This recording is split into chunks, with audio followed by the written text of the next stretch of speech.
Mabagyong linggo. Mabagyong linggo. October 19. Meron tayong bagyo ngayon dito sa Maynila, si Bagyong Ramil. Pero ang pinaka-hit niya talaga is sa mga bandang Isabela, sa Northern Luzon. Pero signal number 1 or number 2 yata tayo dito sa Manila ngayon.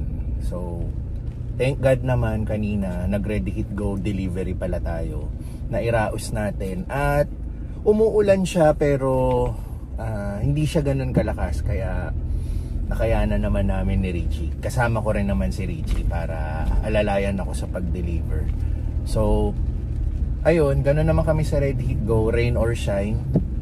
Sanay na kami. Pero syempre mahirap talaga pag may bagyo. Pero kanina nga, yun nga, salamat sa Diyos at hindi ganun kalakas yung naranasan namin bagyo at nararanasan pa ngayon. Ngayon umaambon-ambon pa rin. I think the whole day and hanggang bukas yata to ganito. Yun ang forecast, no.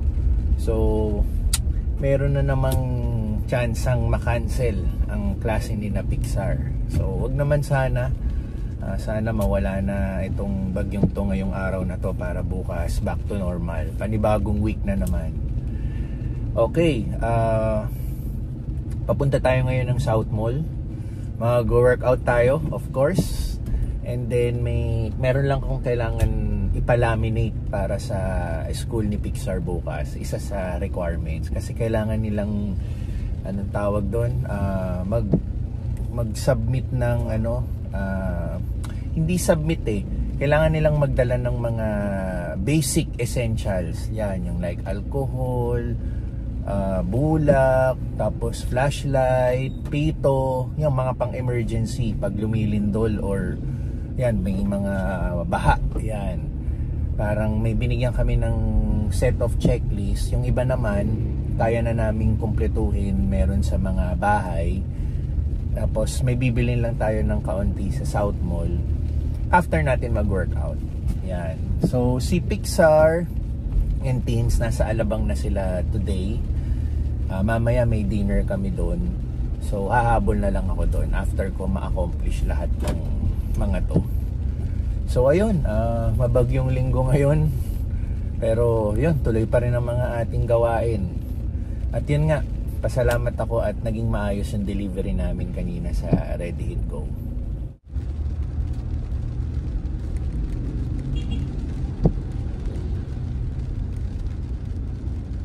Sa bihirang pagkakataon, meron tayong parking dito sa condo.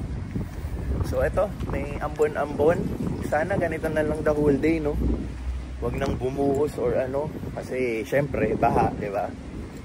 Pero itong bagyong Ramil, pang ano na to, pang 18 na bagyo for 2025. Sana matigil na, no? Wag nang tapusin yung letra hanggang letter Z.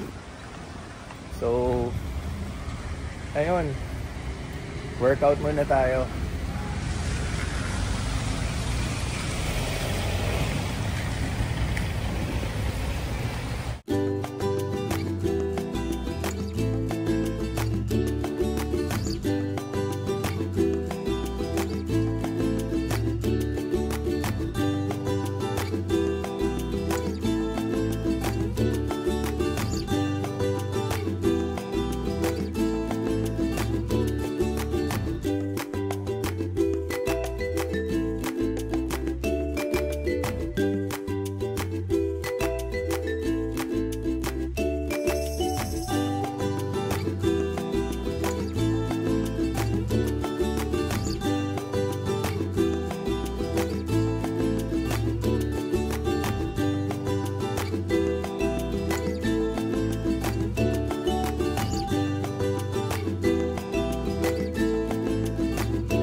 Tapos may nabibili bang ano dito? Pito?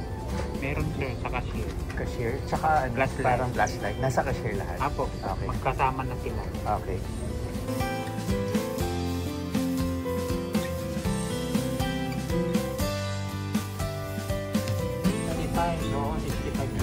pinalaminate na ni Kuya.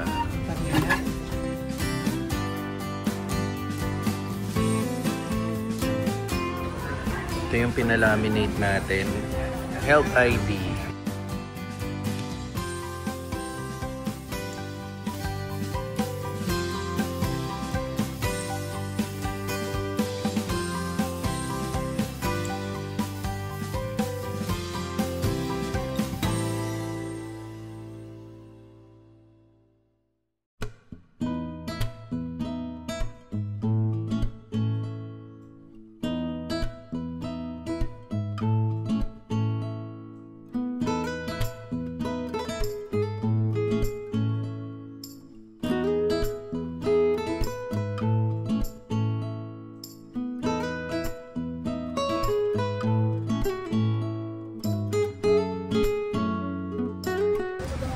Okay, punta na tayo sa Alabang. Tatambay na tayo doon hanggang dinner time.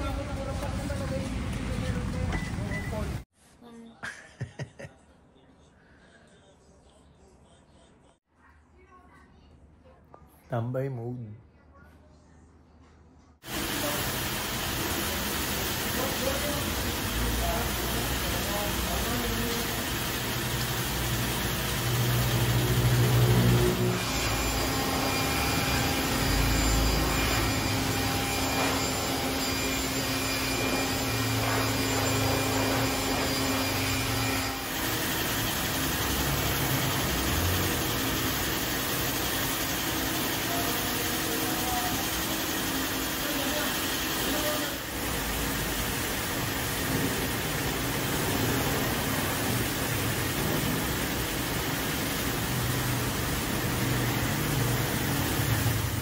Next day tayo.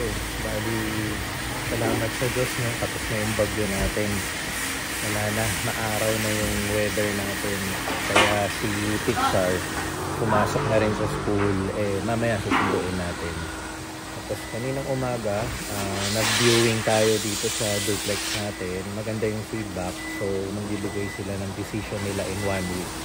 Mamayang hapon, meron pa ulit tayo isang client. Pero, pinakiusapan na natin kay Richie kasi nagsusundo tayo kay Pixar sa school eh.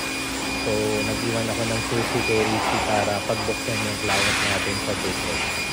So, ayun, simula in-open natin for rent yung duplex, na talaga yung mga clients natin gustong tumingin ng bahay para i-renta yung bahay. Ayun. So, natapos ko lang itong car wash. Nasa vacuum stage na.